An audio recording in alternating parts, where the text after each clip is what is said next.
সুপ্রিয় দর্শক, মাত্র 20 টাকা খরচ করে আপনারা 3 থেকে 4 দিন রান্না করতে পারবেন। এরকম গ্যাস আবিষ্কার করে তাক লাগিয়ে দিল হালুয়াঘাটের শহীদুল ভাই। আচ্ছা ভাই, এই আপনি যে আবিষ্কারটা করছেন মাত্র 20 টাকা খরচ করে 3 থেকে 4 দিন রান্না করা যায়, কি কি দিয়ে আবিষ্কারটা করছেন একটু বিস্তারিত আমাদেরকে একটু দেখান। এই যে এটার মধ্যে দিচ্ছি গোবর গোবর গোবর মানে যে কোনো গোবর হইলে চলবো। আচ্ছা আচ্ছা, পরে দিছি কাপড় ধোয়ার সুটা, পরে দিছেন কাপড় ধোয়ার সোডা, আর তারপরে দিছি লবণ। তারপর দিছেন লবণ, আর লবণ হচ্ছে দিয়া সুন্দরভাবে মিশ্রণ করছি। ভাই মিশ্রণ আমাকে করলে- একটু আমাকে একটু কলসিটা দেখান, কলসিটা একটু দেখান।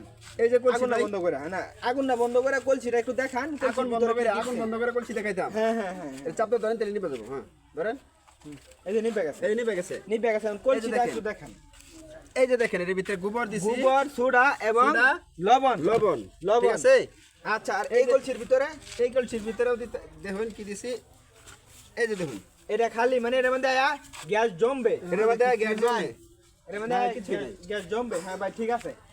আর ঠিক হচ্ছে আছে? পানি দিছেন। হ্যাঁ, আর পানি। তো ভাই আপনার আবিষ্কারটা আমার কাছে খুবই ভালো লাগছে। তো প্রিয় দেশবাসী, আপনারা ভিডিওটা ব্যাপক পরিমাণে শেয়ার করে দেন এবং আপনারাও নিজেরা বাসায় ট্রাই করবেন, কারণ গ্যাসের দাম খুবই বৃদ্ধি। সবাই ভালো থাকবেন, সুস্থ থাকবেন। আসসালামু আলাইকুম। সুন্দর।